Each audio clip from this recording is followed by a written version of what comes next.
Hello guys, welcome back to our channel J3 online classes.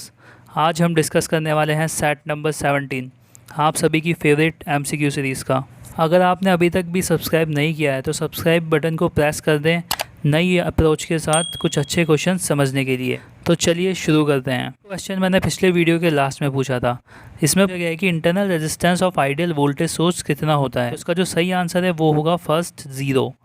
कई लोगों ने इसका आंसर कमेंट किया था और जिन लोगों के सही जवाब है उनके नाम हैं कृति अग्रवाल, विजेंद्र, गुंजन वैरवा, दलीप कुमार, आरती राज Deshwal, Ravikant Shardul, Shivraj Meena, Madhavi, Abhishek, Vedi Sharma and Shilpa Dandwani. Okay, now moving to our questions. इस क्वेश्चन के अंदर हमसे यहाँ पर बोला गया है कि एक 500 kVA का ट्रांसफार्मर है, उसके अंदर हमें कांस्टेंट लॉसेस 500 वाट गिवन है and copper losses 2000 watt given है। अब इसमें हमसे पूछा गया है कि कितने लोड पे उसकी मैक्सिमम एफिशिएंसी आएगी। तो ट्रांसफार्मर के केस में जो मैक्सिमम एफिशिएंसी निकालने का फॉर्मूला होता है वो इक्वल्स टू होता है NM is equals to root of WC upon में WCU। यहाँ पर जो WC है वो है कांस्टेंट लॉसेस और WCU कॉपर लॉसेस हैं, और NM यहाँ पर शो कर रहा है loading at which maximum efficiency occurs, यानी कि जिस पे मैक्सिमम एफिशिएंसी आ रही है उतनी लोडिंग। जब हम इस NM के साथ जो हमारे ट्रांसफार्मर की जो रेटिंग गिवन है उसे मल्टीप्लाई कर देंगे तो हमारा उतना लोड निकल के आ जाएगा जिस पे मैक्सिमम एफिशिएंसी आएगी। तो इसका जो फाइनल फार्मूला बनेगा वो बनेगा NM इंटू 500 kVA जो ट्रांसफार्मर की रेटिंग है। तो यहाँ पर हमें NM कैलकुलेट करने के लिए रूट ऑफ WC यानी 500 और WCU यानी 2000 इंटू 500 kVA। जब इसको हम आगे सॉल्व करेंगे तो ये निकल के आएगा 250 kVA। उसका जो सही आंसर होगा वो होगा A 250 kVA। आई होप ये सभी को समझ में आया होगा। अगर फिर भी आपका कोई डाउट रह जाता है तो उसे आप कमेंट सेक्शन के अंदर पूछ सकते हैं। इसी टाइप के क्वेश्चंस आपको RACP एग्ज़ाम में देखने को मिलेंगे। तो इस सीरीज़ को अगर आपने पिछले वीडियोस नहीं देखे हैं तो उन्हें भी आप जाके देख सकते हैं। उसमें भी मैंने इसी तरह सभी चीज़ें काफ़ी एलेबोरेट करके समझाई है। Moving to our next question. इस क्वेश्चन के अंदर हमसे यहाँ पर पूछा गया है कि फीडर के केस में उसे किस पॉइंट ऑफ व्यू से डिज़ाइन किया जाता है। तो फर्स्ट ऑफ ऑल फीडर होता क्या है। फीडर कनेक्ट करता है जनरेटिंग स्टेशन को एरिया सब स्टेशन से जहाँ पर हमें बिजली प्रोवाइड करनी है, उसको ये कनेक्ट करता है। अब इसमें होता क्या है कि इसमें एक भी टेपिंग्स नहीं ली जाती, यानी नो टेपिंग्स। जब टेपिंग्स नहीं ली जाती तो करंट जो होता है फीडर के अंदर वो कांस्टेंट रहता है। फीडर कनेक्ट करता है फिर डिस्ट्रीब्यूटर से और डिस्ट्रीब्यूटर आगे बिजली को लेके जाता है। तो जो इसका सही आंसर है वो होगा इट्स करंट कैरिंग कैपेसिटी, यानी कि इसको करंट कैरिंग कैपेसिटी पे डिज़ाइन किया जाता है। इसका current through out the feeder same रहता है। जबकि अगर आपके पास ऐसा क्वेश्चन भी आ सकता है कि डिस्ट्रीब्यूटर के केस में किस हिसाब से डिज़ाइन किया जाता है, तो उसका सही आंसर होगा वोल्टेज रेटिंग के हिसाब से। ये भी आपको याद रखना है। चाहे तो आप इसको कहीं पर नोट कर सकते हैं, स्क्रीनशॉट भी ले सकते हैं। Okay, now moving to our next question. इस क्वेश्चन के अंदर हमसे यहाँ पर पूछा गया है कि armature reaction effect in case of synchronous machine किन फैक्टर्स के ऊपर डिपेंड करता है। तो फर्स्ट ऑफ ऑल तो आपको आर्मेचर रिएक्शन पता होना चाहिए। Armature flux effect rotor flux, ये कहलाता है आर्मेचर रिएक्शन। तो आई होप आपको आर्मेचर रिएक्शन तो समझ में आया होगा। अब ये चीज़ डिपेंड किस पे करती है। अब जैसे मैंने आपको बताया कि आर्मेचर फ्लक्स का इफेक्ट है ये रोटर के फ्लक्स के ऊपर। सिंक्रोनस मशीन के केस में जो आर्मेचर होता है वही स्टेटर होता है और स्टेटर के ऊपर ही लोड कनेक्टेड होता है। तो जैसा कि मैंने अभी आपको बताया कि आर्मेचर फ्लक्स का इफेक्ट है, तो फ्लक्स किसकी वजह से प्रोड्यूस होगा, करंट की वजह से, और वो करंट कौन सा होगा, वो होगा लोड करंट। तो इसलिए जो आर्मेचर रिएक्शन है वो डिपेंड करता है लोड करंट के ऊपर।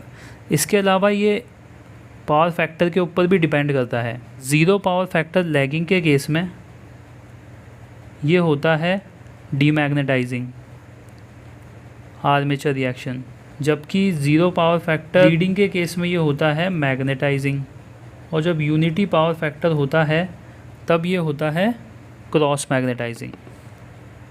तो आई होप आपको काफ़ी कुछ सीखने को मिला होगा इस क्वेश्चन से। तो तो इस क्वेश्चन का आप इन शॉर्ट भी ले सकते हैं आगे याद रखने के लिए। Okay, now moving to the next question. इस क्वेश्चन के अंदर हमसे यहाँ पर बोला गया है कि एक वायर के अंदर दो करंट फ्लो कर रहे हैं, एक तो डीसी जो फ्लो कर रहा है 10 एम्पियर और एसी करंट फ्लो कर रहा है 20 एम्पियर पीक वैल्यू का। तो इसमें हमारे से पूछा गया है कि रिजल्टेंट करंट की वैल्यू कितनी होगी वायर के अंदर। तो इसको कैलकुलेट करने के लिए हमें यहाँ पर लिखना पड़ेगा IRMS, यहाँ पर लेना पड़ेगा रूट। इसका जो फॉर्मूला होता है वो ये ऐसा होगा कि RMS 1 का स्क्वायर प्लस IRMS 2 का स्क्वायर। डीसी के केस में तो RMS वैल्यू वही रहेगी, तो यहाँ पर 10 का स्क्वायर हो जाएगा। और सेकंड केस के अंदर यहाँ पर पीक वैल्यू गिवन है, तो जब भी मैक्सिमम वैल्यू को RMS वैल्यू में कन्वर्ट करना होता है तो हम √2 से डिवाइड कर देते हैं। तो यहाँ पर 20/√2 का स्क्वायर करेंगे और जब इसको आगे सॉल्व करेंगे हम तो ये निकल के आएगा 100 + 200 यानी कि √300। और जब इसे सॉल्व करेंगे तो ये निकल के आएगा 17.3 एम्पियर यानी कि बी इसका सही आंसर होगा। आई होप ये सभी को समझ में आया होगा। Now moving to the next question. इस क्वेश्चन के अंदर हमसे यहाँ पर पूछा गया है कि जो एयर गैप इंसर्ट किया जाता है मैग्नेटिक सर्किट्स के अंदर, वो इंसर्ट क्यों किया जाता है। तो इसके पीछे कारण ये है कि अगर हम मैग्नेटिक फील्ड और करंट के बीच में रिलेशन देखें तो जैसे जैसे करंट की वैल्यू बढ़ती है तो मैग्नेटिक फील्ड की वैल्यू भी बढ़ती जाती है और एक हायर वैल्यू पे ये सैचुरेशन पे आ जाती है, यानी उसके बाद ये इंक्रीज़ नहीं होती। तो इस सैचुरेशन से छुटकारा पाने के लिए हम यहाँ पर यूज़ करते हैं एयर गैप का, तो इसलिए एयर गैप इसमें यूज़ किया जाता है। तो इसका जो सही आंसर होगा वो होगा A, to prevent saturation. Okay, now moving to our next question. इस क्वेश्चन में हमसे यहाँ पर पूछा गया है कि समर के केस में जो सैग प्रोड्यूस होता है ट्रांसमिशन लाइन के अंदर वो विंटर के कंपैरिजन में कैसा होता है। तो सबसे पहले तो आपको मैं सैग समझाता हूँ कि होता क्या है। मान लीजिए दो टावर्स हैं और ये इनके बीच की ट्रांसमिशन लाइन है, तो ये अपनी मीन पोजीशन से कितना नीचे है वो चीज़ कहलाती है सैग। टोटल लेंथ होती है उसको हम L मान लेते हैं, तो इसका जो फॉर्मूला निकल के आता है सैग का वो निकल के आता है S = WL² / 8T।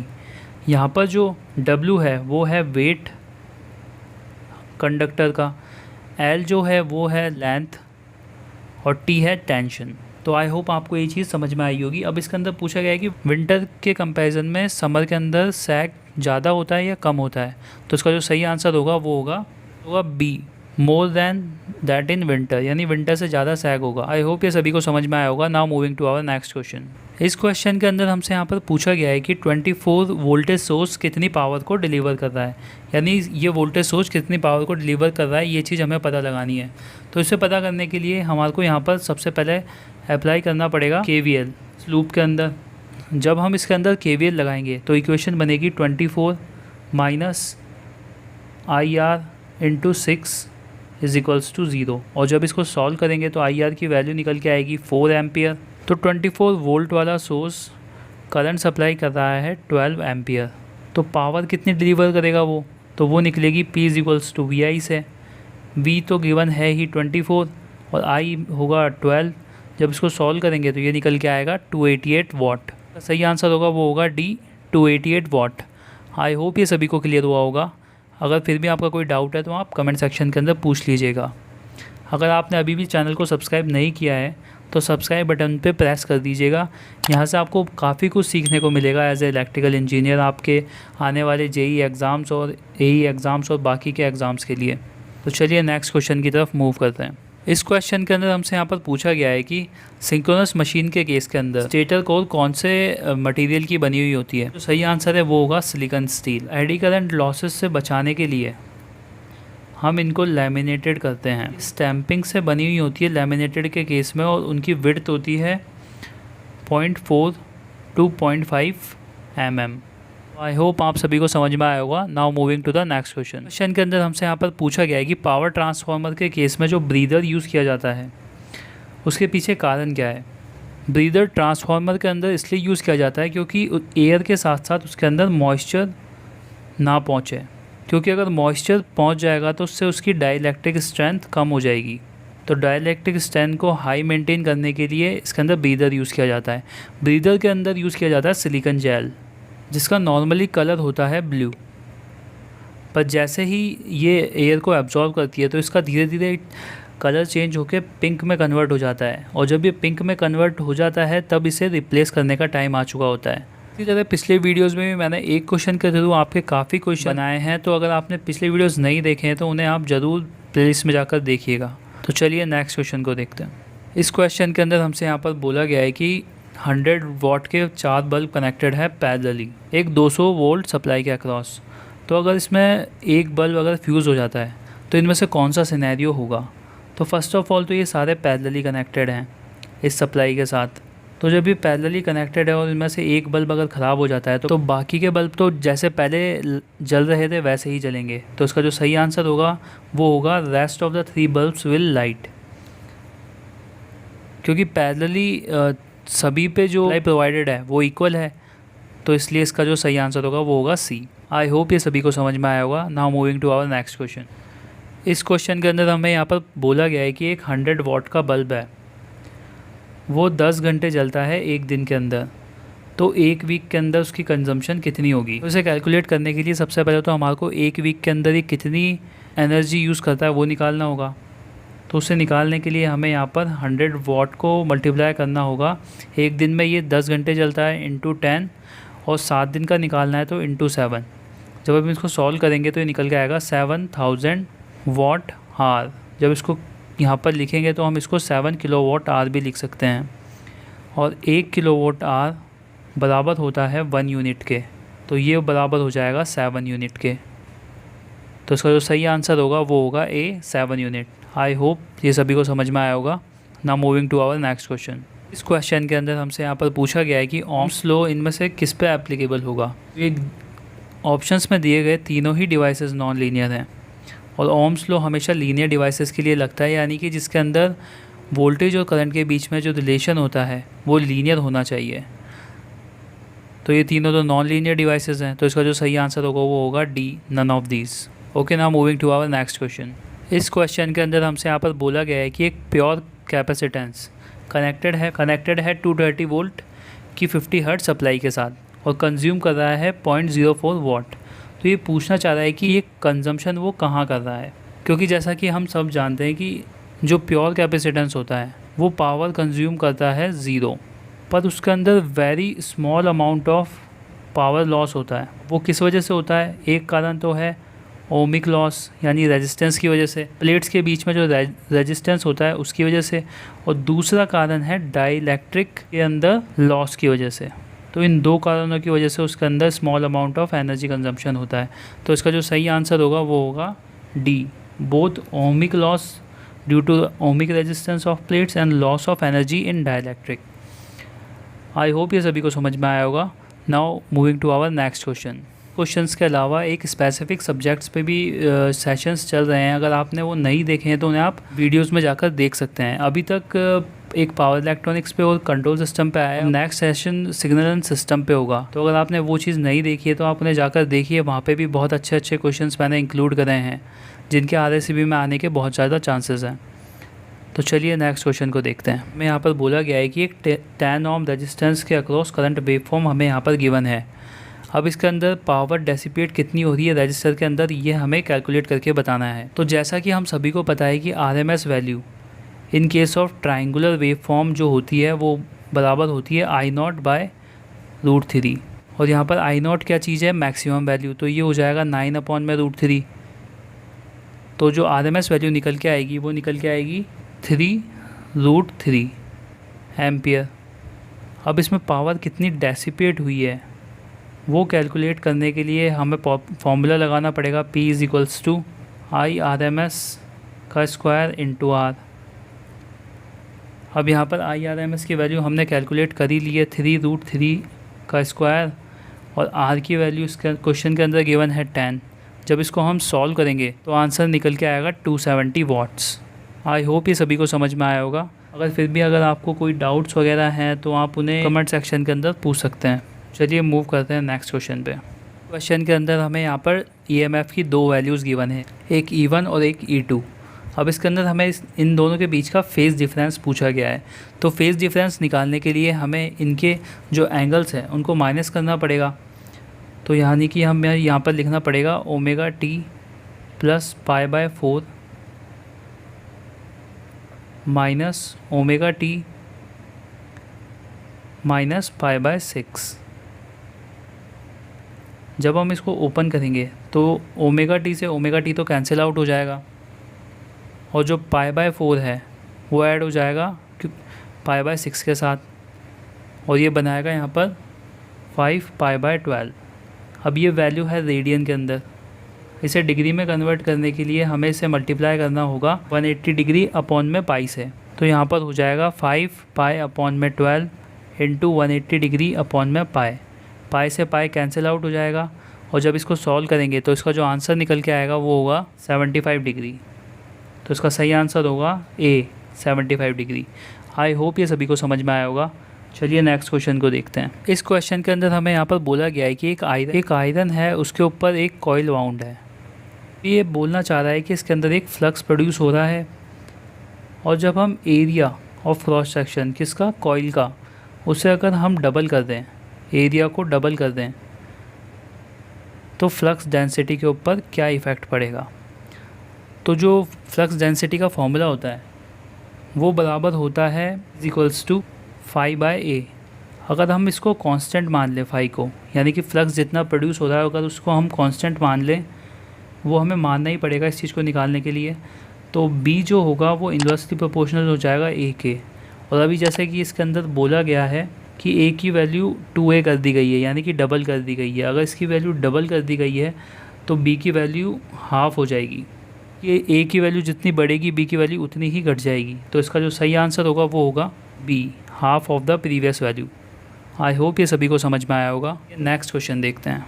इस क्वेश्चन में हमसे यहाँ पर बोला गया है कि इंसुलेशन रेजिस्टेंस एक केबल का 10 किलोमीटर के लिए गिवन है 1 मेगा ओम, तो 100 किलोमीटर के लिए कितना होगा। इंसुलेशन रेजिस्टेंस इन्वर्सली प्रोपोर्शनल चलता है लेंथ के। तो अब हमें 10 किलोमीटर के लिए 1 मेगा ओम दिया हुआ है और 100 किलोमीटर के लिए पूछा है, तो इसे हम लिख सकते हैं यहाँ पर R1 अपॉन में R2 इज इक्वल्स टू, अब ये लेंथ के इन्वर्सली प्रोपोर्शनल तो यहाँ पर आ जाएगा L2 और यहाँ पर आ जाएगा L1। जब हम इसको आगे सॉल्व करेंगे हम इसे आगे लिख सकते हैं R2 is equals to R1 into L1 upon में L2। तो यहाँ पर R1 होगा 1 मेगा ओम और L1 हमें यहाँ पर गिवन ही है 10 किलोमीटर, L2 जिसके लिए हमें निकालना है वो है 100। जब हम इसको यहाँ पर मल्टीप्लाई करके आंसर निकालेंगे तो वो निकल के आएगा 0.1 मेगा ओम। जो सही आंसर होगा वो होगा सी, 0.1 मेगा ओम। आई होप आप सभी को ये क्लियर हुआ होगा। चलिए नेक्स्ट क्वेश्चन को देखते हैं। इस क्वेश्चन के अंदर हमें दो फेज़र्स गिवन है, एक वोल्टेज फेज़र और एक करंट फेज़र। इन दोनों की वैल्यू हमें यहाँ पर गिवन है V is equals to 10 angle of 15 degree और I गिवन है 2 एंगल ऑफ -45 डिग्री। ये टाइपिंग में शायद थोड़ी सी मिस्टेक हो गई है, -45 डिग्री है। अंदर जो फाई एंगल होगा इन दोनों के बीच में कितना एंगल है वो चीज़ निकालने के लिए हमें यहाँ पर B में से I को माइनस करना होगा, तो ये निकल के आएगा 60 डिग्री।